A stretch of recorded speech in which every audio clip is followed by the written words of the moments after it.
Good morning, everyone. Welcome to another episode of Curbside here with Kids and Cars at Dell Children's Medical Center in Austin, Texas. Today we're going to be talking about installing a convertible. This week, though, it's forward-facing. Remember that even though we're using an Evenflo convertible for demonstration and your seat might be different, many of the same principles and techniques will apply.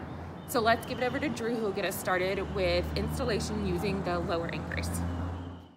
Okay, so first let's talk about using the lower anchors to install this convertible in this car. Now, there's a few things we need to do before we go ahead and attach the car seat to the vehicle. The first thing to do is make sure that your reclined foot is in the proper position. So if you remember last week we had it all the way forward for the rear-facing install. Now that we're doing the forward-facing install, we want the foot to be in this section closest to the upright portion of the vehicle seat. Okay? Now, we can put the seat in the vehicle, more or less in the place we want. And the next thing we want to do is make sure that our tether anchor, which is coming out of the top of the seat here, is not stuck behind the car seat, so that way after we install it we still have access to this, because we'll need to attach it over behind the vehicle seat. And then the last thing we want to do is locate the location of the lower anchor bars within the vehicle. And if you remember again from before, we have these nice indicator buttons here, and if we look down here we can see that black metal bar. So there's your lower anchor bar. Alright, so now we're ready to install using the lower anchors. We just simply need to unclip them from their storage space on both sides. And then one at a time, making sure there's no twists in the fabric, we want to go ahead and install them. And just the same as last week, we want to make sure when it's clicked into the car, we have it in this orientation so the gate is facing down. Okay, so we can go ahead and click those on. It's good on one side, come to the other side. Again, make sure it's not twisted at all. Find the lower anchor bar in the vehicle and attach it. You should hear an audible click as that gate closes onto the lower anchor, okay? All right, so now we can go ahead and start to tighten this down. On this seat, there's only one tensioning strap, but if your seat has two, make sure you're tightening them evenly or in the order that the manufacturer dictates, and you can find out about that in your car seat manual, okay? So we're gonna go ahead and pull tight and give it a quick test. Grab it at the belt path and a firm handshake. So that's moving too much, all right? So just as before, a trick we can use is to push with your hand you're not using to tighten into the bite of the car seat so it pushes it into the vehicle seat, and then we can get a little bit more leverage to tighten that seat down. All right, let's give it a test. And now we're rock solid, okay? It's important to note that even though you may not feel a ton of slack come out of the tightening strap, just a few centimeters out of this can translate to a lot more tension on the car seat and therefore a much better installation. All right, let's go to the back of the vehicle seat now so we can take a look at using the tether anchor. Okay, so here's a closer look at the tether anchor. The tether anchor comes from over the top of your car seat near where your child's head will be. And it looks really similar to the lower anchors. So we have that same style clip, and then we have the tensioning strap. And so the first thing we want to do is make sure it's nice and loose so we have enough slack in the line, because this goes over the top of the car seat, okay? We want to make sure that it goes underneath the headrest between the two posts, right there in that tunnel, to the back of the car seat, okay? And then we can bring this back down so it clicks into place, and then we can go around to the back and go ahead and clip that in. So now that the tether anchor is routed over top of the vehicle seat underneath the headrest, we can go ahead and locate the attachment site for it. On this vehicle, we have a nice large signage here that tells us the lower anchor attachment point, and we see here the black metal bar we're going to attach it to. It may be different in your vehicle. Some have them up on the roof, some have them here in the same spot as this vehicle, and some have them even lower on the back of the seat. Just be sure to check your owner's manual to make sure you have it in the proper place.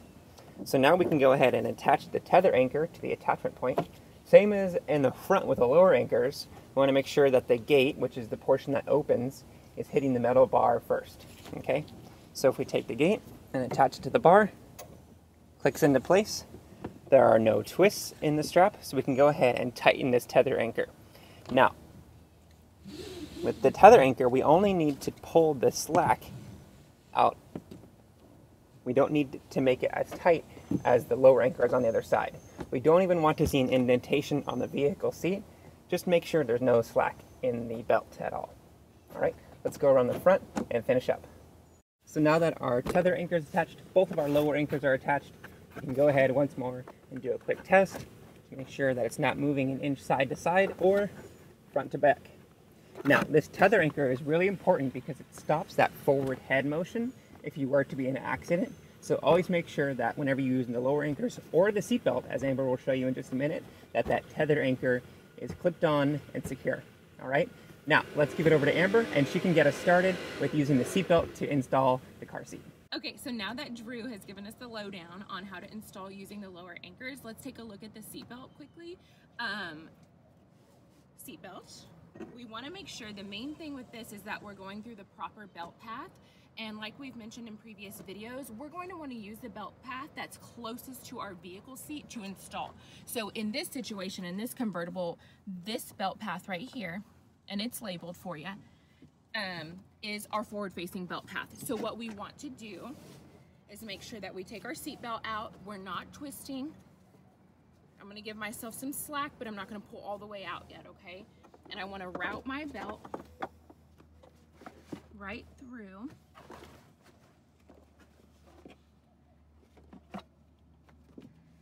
And sometimes this happens, so I got a little twisted, so I wanna make sure that I pull it right back out, flatten it, and retry, okay? So if that happens to you, just give it a try once more.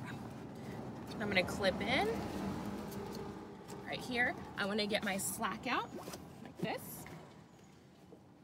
Next, what I wanna do, so some might think that that's installed super loose still, right? So what we need to do is pull our seatbelt all the way out.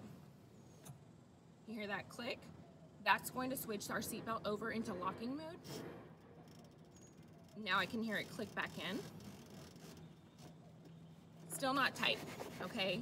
So now our seatbelt's locked, but we need to make sure that we get all this seatbelt slack out and into the retractor so that our car seat isn't moving more than an inch. So I'm gonna put pressure into the bite of the car seat, pull on the seatbelt, and pull that slack right back up into that retractor.